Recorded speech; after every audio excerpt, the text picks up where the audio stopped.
Hello and welcome back to the No Ball Dynasty podcast, where we talk about Dynasty basketball, mostly with my league mates. But today, for the first time, I'll be doing a short pod on my own. And the reason why is I released a top 300 Dynasty players ranking on Substack, my Substack. That is at allindynasty.substack.com. Again, allindynasty, one word, .substack.com. If you want to see it, you can check it out on there. What I'm going to do today is I'm going to kind of go over some of the choices I made and compare them to the fan aggregate scores or rankings at courtconsensus.com, which is a website. Like I said, they aggregate um, what fans believe players should be ranked. They also have a trade calculator, some other tools you can use specifically for Dynasty. So, yeah, I'm going to see kind of where the big differences are, my opinion on that, and then hope that people can glean some value off of that, making choices for your own league. First, I want to say my ranking is a categories ranking. That's typically what I play. I haven't done a points ranking yet. This is also my first ranking. And I think I learned a lot in that process. What do I value in a player? What do I think about? And I hope to get better at that as time goes by. It is difficult. Dynasty is one of those things, it's not a redraft league where you get a new team every year. You can kind of give up if your team has collapsed, near the playoffs. You never give up in Dynasty because there's always next year. But with rankings, you have to kind of contextualize everything in a vacuum, which is so yeah. Maybe in my rankings I lean a little bit more into younger players, the unknown of younger players and the potential of younger players, and I'll discuss that a little bit. But it was an interesting exercise. Obviously, if you're a rebuilding team, younger players are more valuable. If you're a contending team, maybe some of these older players could be more valuable. But yeah, I'm gonna go into that now. I got 7 players I picked out that I think had some interesting deltas between my ranking and court consensus ranking. First player I'm gonna talk about, which I've also written about in my Substack. This player was in my first ever Substack post, Dylan Harper from the San Antonio Spurs. I am a huge Dylan Harper fan. I have him ranked as the 29th best asset in Dynasty. I also included about 10 upcoming rookies. So the next draft class, I have about 10 in the top 300. So this is not just current players, it's also projected picks as well. Dylan Harper comes out to 29. For court consensus, he's 18 spots lower. And I think that's a big difference when you're talking about the top, 50 or so players. First of all, I want to say I don't think there is a lot of great arguments to not have him at least third as the third most valuable rookie asset. I think Flag is clearly the number one. I don't think there's a lot of discussion there. I think there can be a debate with Khan and his efficiency. I still have Harper above Khan currently, but I think there's an argument to be had there. Um, but I don't think Dylan can be into the 40s and 50s that I've seen some places have, like on court consensus. So I view that as a buy signal because I think he is significantly more valuable than where the consensus has him. Some of my reasons: first, team context. I think that is partly depressing his value.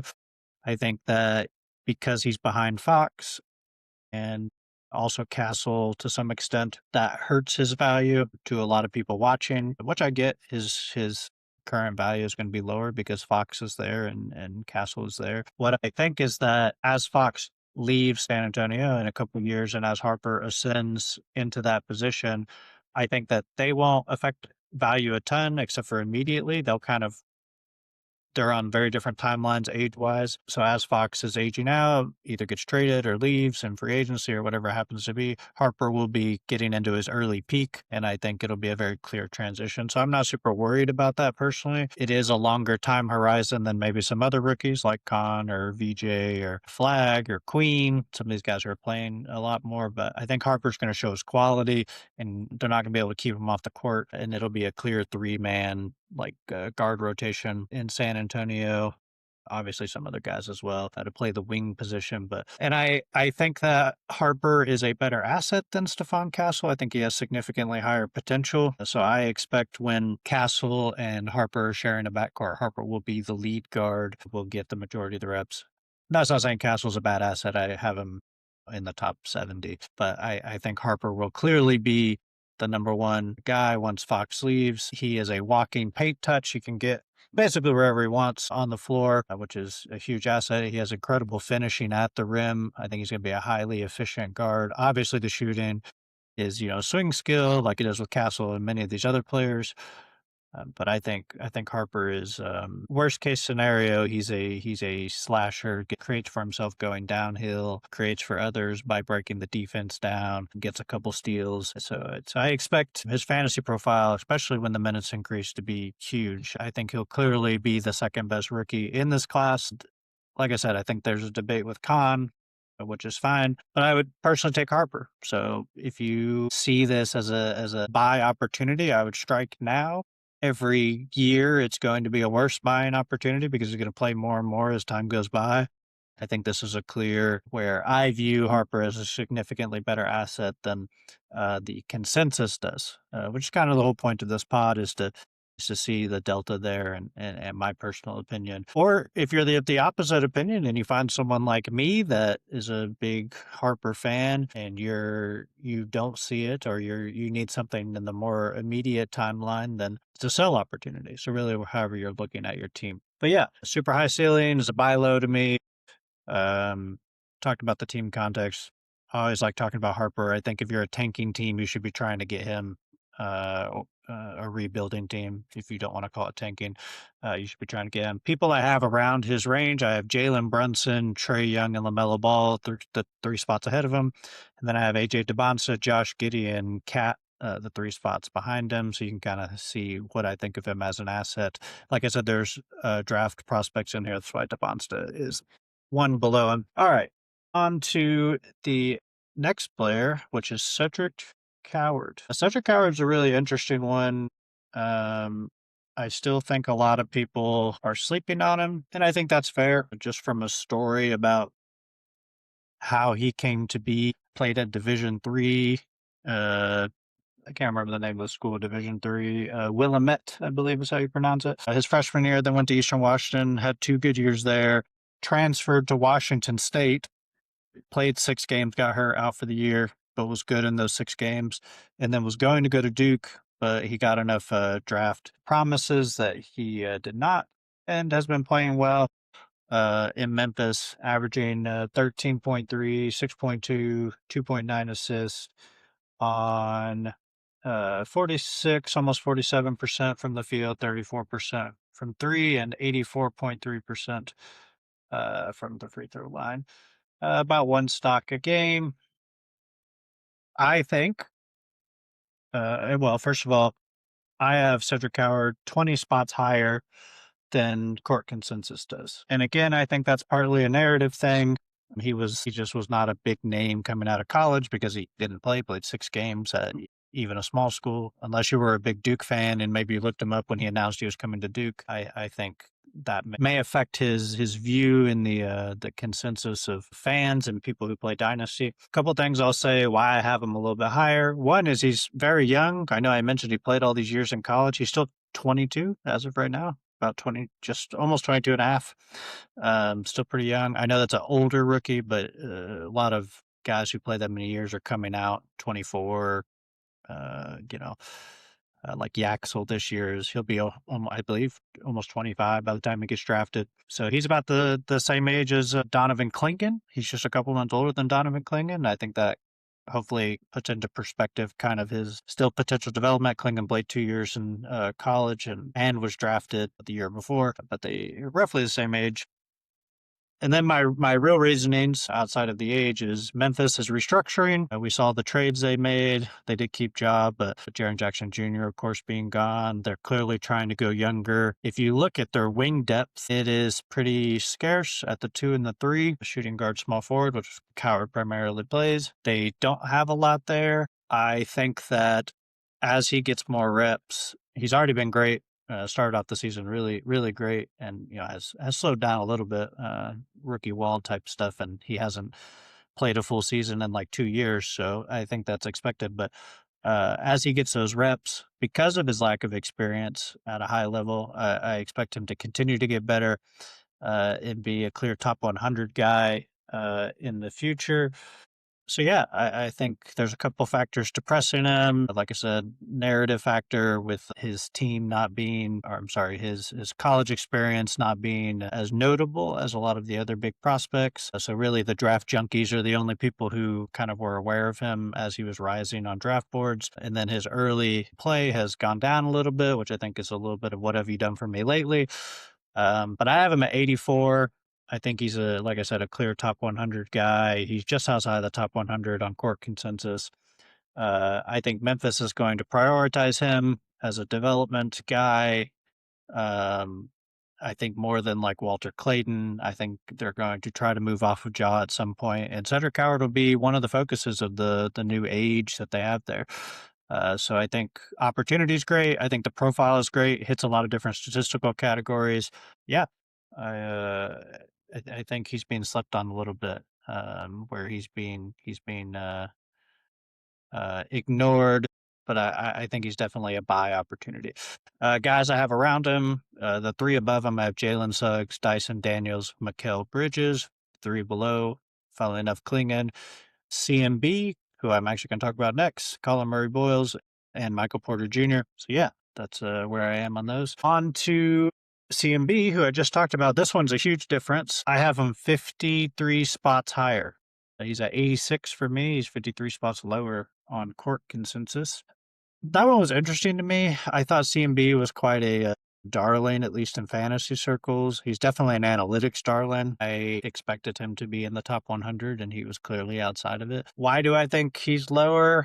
Playing time is part of it. Toronto's kind of a weird situation. I think it's fair to not know what to make of Toronto as far as who's going to play, where the usage is. It's all kind of shared among a lot of guys there.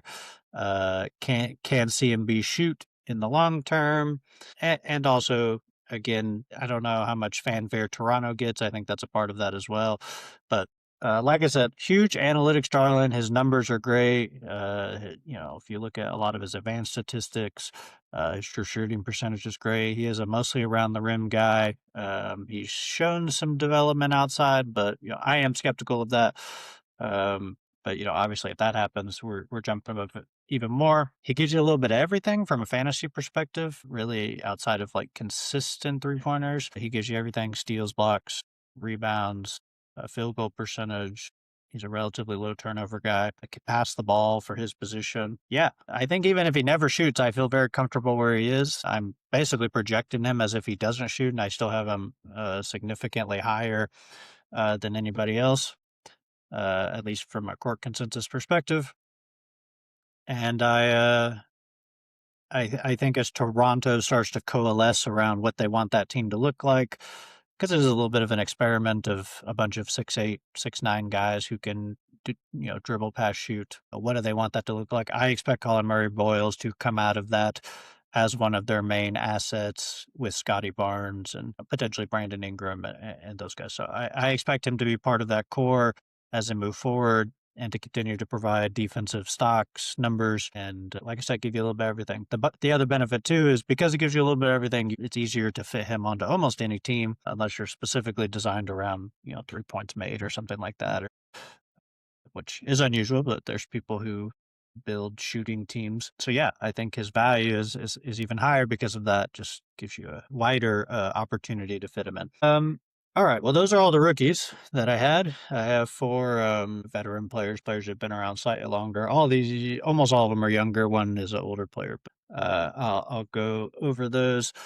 Paolo Banchero. I was actually surprised by this because I have Paolo at 39, and on court consensus, Paolo's 19, so 20 spot difference. I have him 20 spots lower.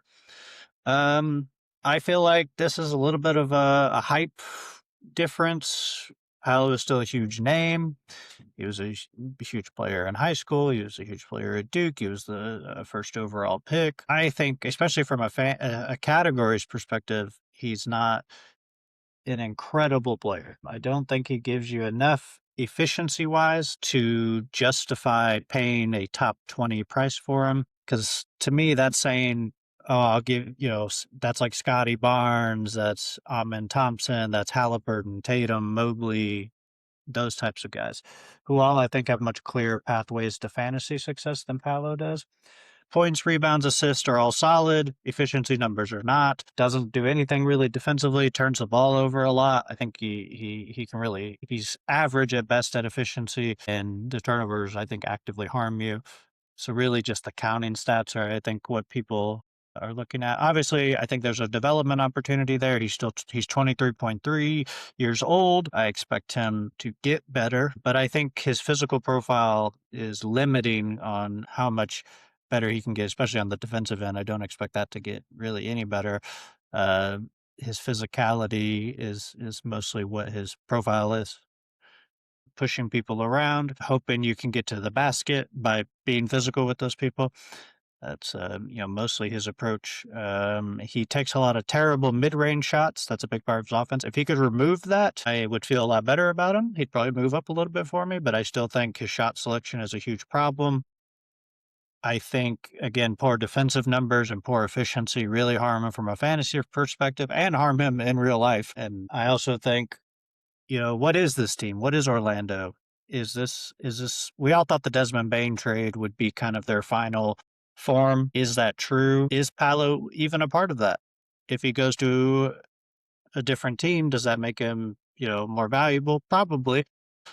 Because I do think Orlando still is a tough fit for him. There's some spacing issues. I also want to say I think Franz is currently the better player and probably the better prospect than Paolo. And if that's the case, then I have Franz higher.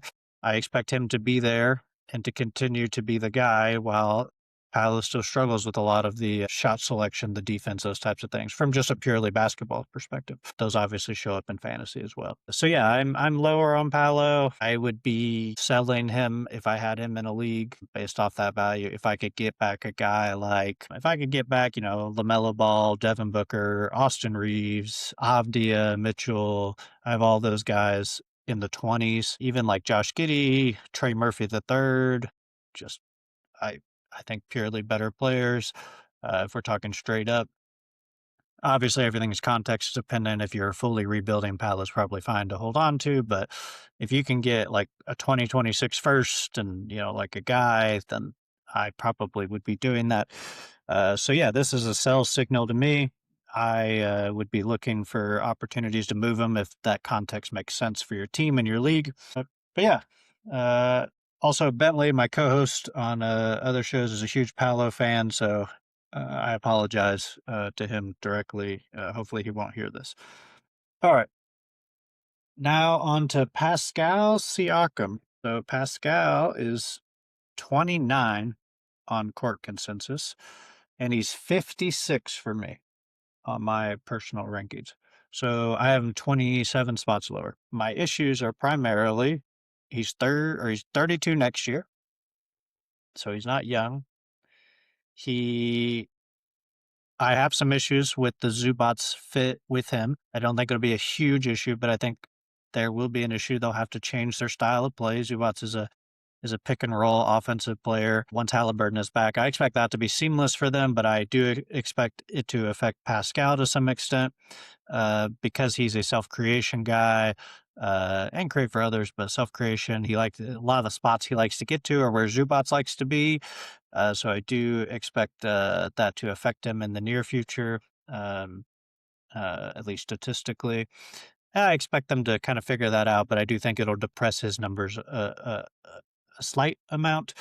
Um, Obviously, defensive limitations doesn't give you a lot there. If you have a team that you're not really worried about stocks, then he's mostly fine. Yeah, I think he's good in a 2 to 3 year window if that's what you're looking for competing. But anything past that, I would not have him. I would try to move off of him. And like I said, there's such a huge difference. I mean, 29, I have Dylan Harper at 29. I would straight up trade Siakam for Dylan Harper in almost every situation, unless I'm trying to win championships immediately. A high end first round pick, like top 3 this year, would definitely do that for. Trey Murphy, Alex Sarr, like I said, Jalen Duren, Garland, Jaren Jackson Jr., especially if you're looking to be better next year. I would take Paolo over Pascal. Yeah, I think people don't realize he's the age he is. He's about to be 32. He'll be, I think, he'll be 33 by the end of next season. And yeah, I think there's a fit issue. His numbers usually look fine when Halliburton is there. They're comparable. I looked it up and using Data Baller. They're on off with each other. They look fine. The numbers are about the same. He still creates, he still scores, he still rebounds, right? But yeah, I think there is going to be a fit issue in Indiana. I think there's going to be a problem where he cannot get to the lane as easily as he would like, and I think that will depress some of his numbers for the time being. And also, again, it's an age thing. There's very few players above him that are much older than that. Guys that I have above him, Giannis is a year younger than him. Kat is 2 years younger than him. Kevin Durant, Anthony Davis, and Steph Curry are the only people I have above him that are older than him. Yeah, there's no one else. There's only 3 people older than him that are above him on my rankings. So I think he's older than people think he is. And maybe that's why that's happening. But yeah, I think he's a sell signal, especially if you're looking to transition into rebuilding. Again, if you have that 2-3 year window, I think it's a fine hold, but I am significantly lower on him than the consensus. All right, we got 2 more.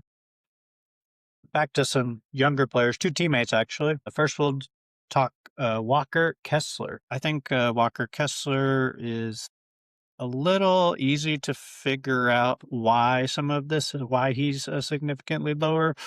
But I'll talk about that. I have him at 63 on my rankings, and on court consensus, he's 105. So that's a 42 spot difference. I'm 42 spots higher, and that's a big difference in the top 100. Once you start getting into 200-300s, there's like razor thin margins, but in the top 100, I think there's clear tier breaks, and that drops him down to a different tier if you have him outside of the top 100, really. Yeah, I think part of that is he's hurt and has had some injury issues, missing the rest of this year, played only a handful of games before he did.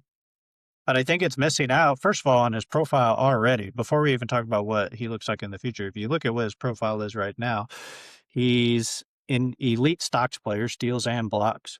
He's in the 72nd percentile in blocks per 100 and the 89th percentile in steals per 100. Elite to be in both of those, one of the rare guys, especially at the center position with the steals. His efficiency, his true shooting numbers are elite. He's obviously mostly around the basket guy, but did start to show some 3-point shooting this year in small numbers. I think he shot just under 2 a game, was making them. If that's real, then there's a whole nother category and layer to the way he plays in fantasy and in real life that improves his value. I think also, if you think about what that front court looks like next year, is Kessler at the 5, it is Jaren Jackson Jr. at the 4, it is Lauri Markkanen at the 3. Kessler will have no one to take his rebounds. He's already an elite rebounder across every advanced metric and just pure rebounding metric. Jaren Jackson Jr., not a huge fan of getting on the boards for his size. He's going to get every rebound. There's not going to be an issue with this, even though that front court is very big. If you include Markkanen as well, that's very big. Kessler's not going to have a huge competition trying to get the rebounds that he normally gets. So I don't expect any issue there. And again, the 3-pointers, if they're real, he could go even higher than that. He could be easily a top 50 guy. The people I have around him, the 3 up, I have Stephon Castle, Zubats, Okongwu, 3 below him, Williamson, John Morant, and Asar Thompson. John Morant and Williamson, what do you do with those guys? At least Williamson, there's some information. Ja is scary. But yeah, I think he's a clear buy if you can get him, especially a team that is trying to win now. If you can offer, a top 120 guy for Walker Kessler, a top 130, somewhere in that ballpark to get Walker Kessler, I mean, I think that's a steal. Especially if you can build a team that makes sense with Kessler, because there are some limitations where you had to punt certain categories, but generally does a little bit of everything for you and is elite at a lot of things. And he's a set it and forget it guy uh, as long as he's healthy. And there's upside there too with his 3 pointers. So I think sleeping on him because of injury, potentially even situationally with Utah, but I actually think it's really good for him. And I think, like I said, huge buy signal. I would be going after Walker Kessler in every league. In one of my leagues, he is owned by the team in last place, so I don't think she is going to trade him. But again, if he's if he's sitting on an IR somewhere and you can give someone something that will help them right away, and you're trying to rebuild, I would be doing as much as I could to do that. All right, on to the last one, Keontae George.